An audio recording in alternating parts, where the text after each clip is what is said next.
Welcome to InGen Legal, where legal innovation of tomorrow is today. In this video, we will be going through the basics of the vendor statement and its disclosures. Now, before we begin, keep in mind, this information is general in nature, so make sure you contact InGen Legal before you do anything else. Let's begin. Today, we'll be covering the point of the vendor statement and why it's called a Section 32. Why does the vendor sign the vendor statement first?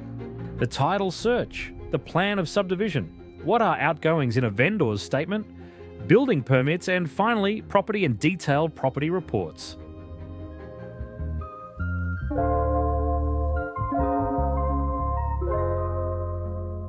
A vendor's statement and the disclosures they attach outline their formal disclosure to purchasers about the land they are selling. It includes the financial outgoings, any restrictions on the use of the land, any notices, building works, whether the property is in a bushfire-prone area or if the land is affected by an owner's corporation. The vendor's statement is the signed legal statement about the land. You could almost look at it like the service books and history when you buy a car. You may have heard lawyers or real estate agents call it a Section 32. This is a reference to the specific long section of the Sale of Land Act. This act provides the guide about what needs to be disclosed in a vendor's statement. Remember, advertising material about the property or the land does not form part of legal disclosure.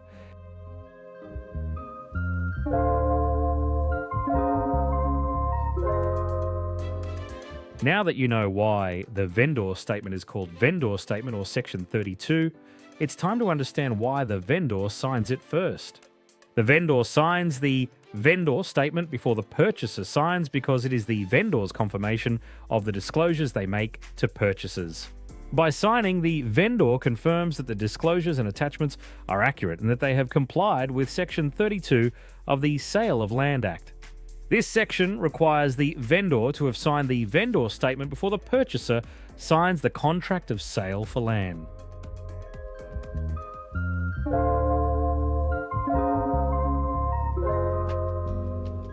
The title search or register search statement, as it is actually called, is usually one of the first attachments that follow the vendor statement.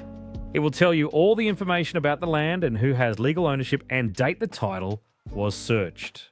Look at the search statement where it says encumbrances, caveats, and notices. This is where a list of any restrictions on the land will be shown to you. These restrictions are called instruments of the title and should be disclosed within the vendor statement. A covenant is a restriction on how you can use the land. They generally will disallow you from building more than one home on the property, or it will provide a list of restrictions on how you can use the land. The register search statement will show you the volume and folio. These numbers identify the land within the register they are recorded into when the land gets lodged with the title's office.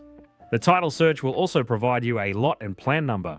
This information will describe your lot on the plan of subdivision so you can check for easements, which are service pipelines under the ground of the land you are buying. You cannot build over these, so it is important to make sure you have this information checked appropriately. Finally, if you want to find the street address, we have pointed it out on the screen for you right now. Keep in mind, this is general information. When you organise a contract review with InGen Legal, we'll tailor the review to your needs.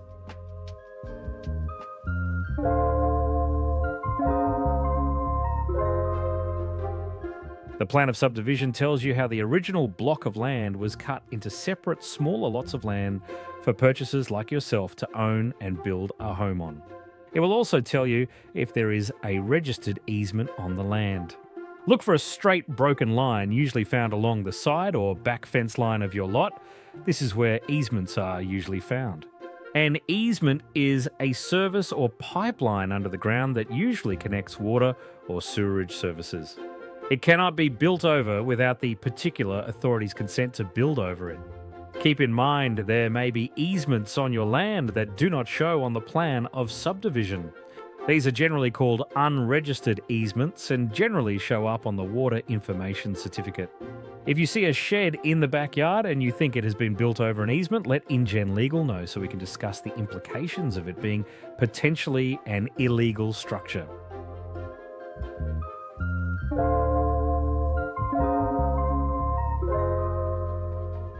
The Section 32A requirement to disclose outgoings refers specifically to the annual financial outgoings of the land.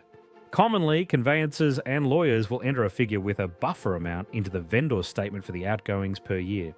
This means whatever the annual outgoings amount is in the vendor statement, an amount has been added to the figure to avoid inaccurate disclosure.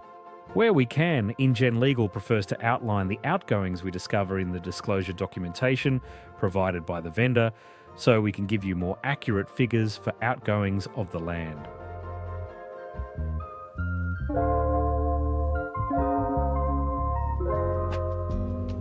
A vendor must disclose any building works that were completed in the last 7 years, which required a building permit.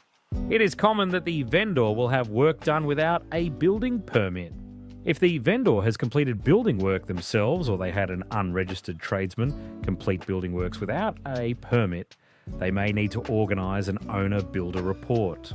Keep in mind, if a registered builder practitioner, provisionally registered builder, registered building subcontractor, an architect or an endorsed building engineer completed the works, an owner-builder report will not be required. We will go into detail on owner-builder works and necessary warranty insurance where works cost more than $16,000 in the future.